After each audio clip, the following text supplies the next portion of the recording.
Now I have a bet going on who the best character from Guardians of the Galaxy is, so if you comment below who your favorite character is and why for this experiment, I'll send all of the Infinity Stones to the best one so they can defeat Thanos. Guardians of the Galaxy. I've seen some people say that this is the weakest and the worst release that the MCU has had so far, while others are completely loving it because they get to see Baby Groot dance for like 5 minutes straight. And I know that in 2017, there's a bunch of videos like the one that I'm making right now, so I just want to say thank you for watching and choosing this one. So instead of splitting it into a dozen videos because you get more AdSense from that and just like filling up each one with a bunch of nothing, I want to give you the entire package and put it all into one video.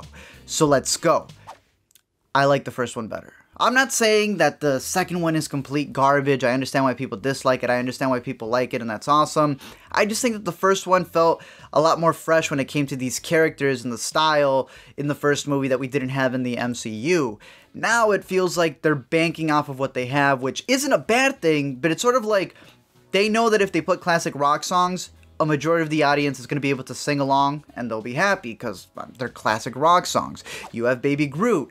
He's adorable, so just seeing Baby Groot has the whole audience going, "Aww," and they love it. But again, in the first one, they were a team that was trying to prove something, and now that they've proven it, not to be a hipster or anything, but it's not as exciting for me personally. Is it still funny? Yeah. Is it still intergalactically like it is? Yeah, and the best part of it is that James Gunn is a director who I've been catching up on all of his work since he first started, and this movie is still staying true to his style, which is the best compliment that I can give it. And you see that even with the Easter eggs, because this is a dude who has something for Howard the Duck, and again, Seth Green is voicing Howard the Duck in one of the Easter eggs that you have here, and it's getting to the point that I don't know if they're gonna do like a Netflix series for Howard the Duck because they keep bringing him back, and I don't know, make like a 13 Reasons Why Howard is a Duck show. But of course, you also have the standard Stan Lee cameo, except for this time, the cameo kind of blends into a theory that a lot of people have been having, and that's the idea that all of the portrayals that Stan Lee has done, obviously they're all played by him, but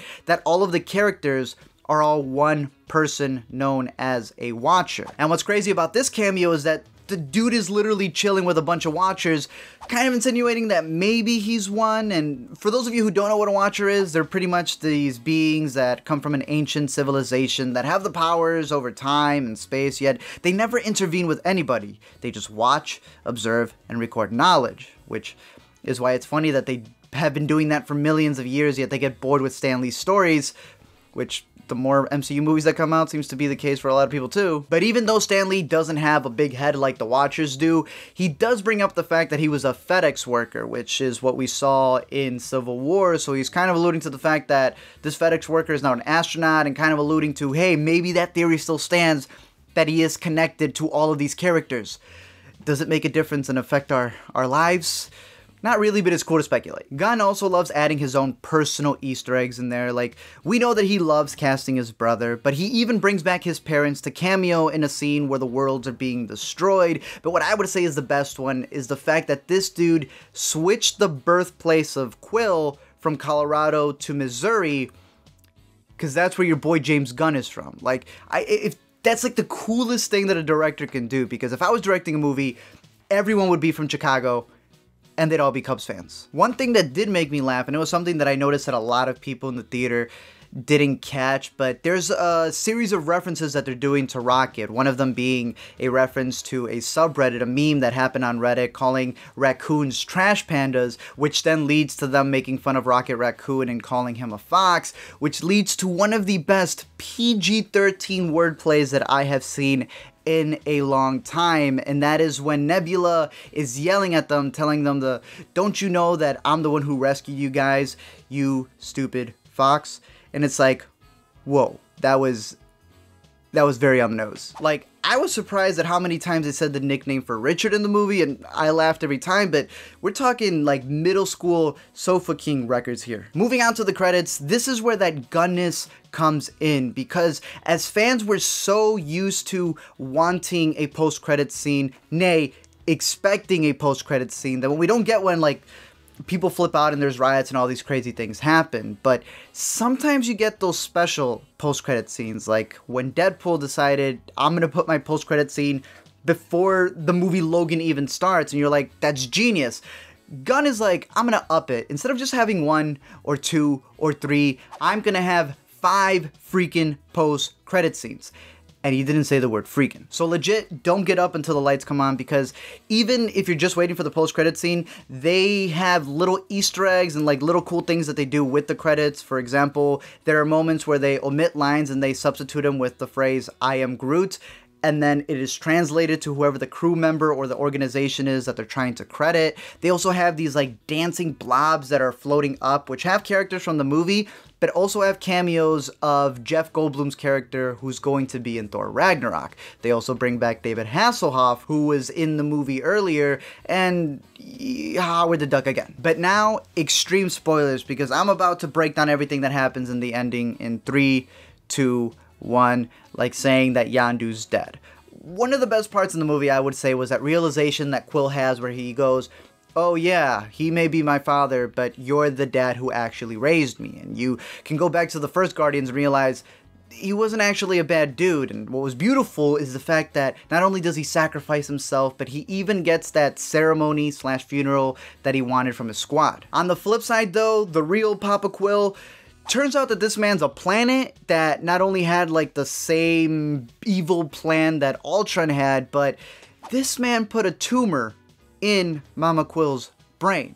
To me, that's worse than the revelation of Civil War, where we see that Bucky was actually the one who did you-know-what in Civil War, because here, this man was fully conscious when he did that. Obviously, he gets destroyed, and the Guardians end up with a couple more members, and then you cut to the credits, where you see the 5 post-credit scenes. The first one has Kraglin, who now owns Yondu's arrow, so he's practicing since he's now going to be a Guardian, even though technically the actor already is a Guardian because he plays the onset Rocket Raccoon. Another one of the post-credit scenes is the one that we talked about with Stanley and the Watchers. Another is of teenage Groot to show that he's growing so people don't freak out when he looks like Tree Bird in the Avengers. But then there's the one that has everyone freaking out because of a certain cameo appearance that happens. And for me personally, I love the fact that they had Stallone in the movie playing a pretty juicy part. But in the post-credit scene, you see that him and Yondu have a history and that they used to have their own group together, and because he dies, they bring all of them together and they're all hanging out,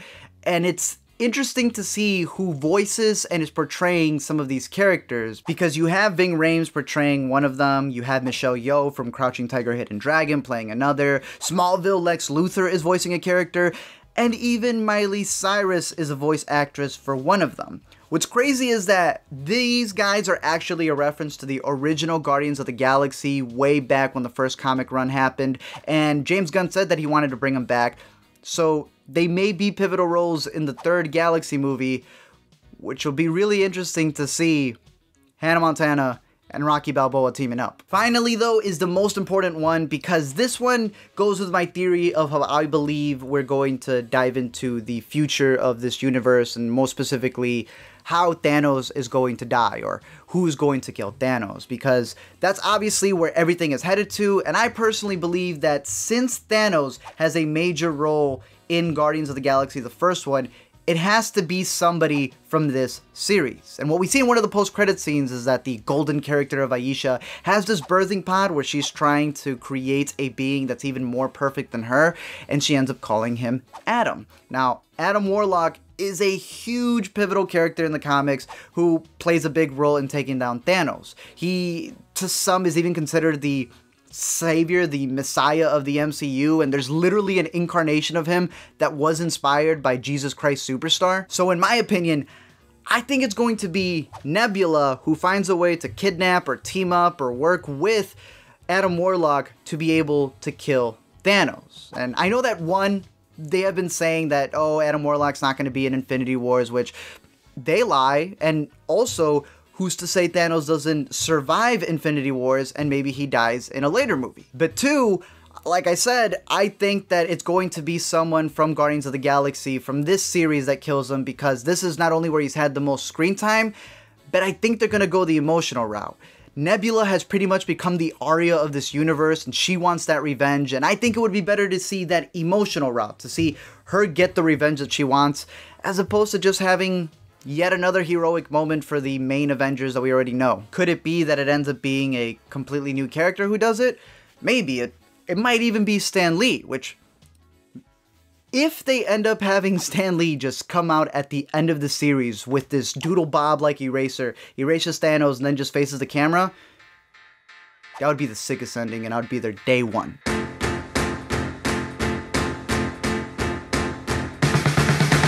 Thank you guys for checking out this video. I know there's a bunch of other Easter eggs that are out there, so let me know what your favorite ones were in the comments section. If you want to, you're not required to, but you are obligated to let me know who your favorite character is so I can win this bet and prove that I'm correct. Don't forget to follow me on Twitter and to subscribe, because you will definitely get a freely shipped real Infinity Stone that will give you the powers to finally ask Susie Crabgrass out to that senior prom. Until then, keep watching movies, and until next time, I'll see you guys later.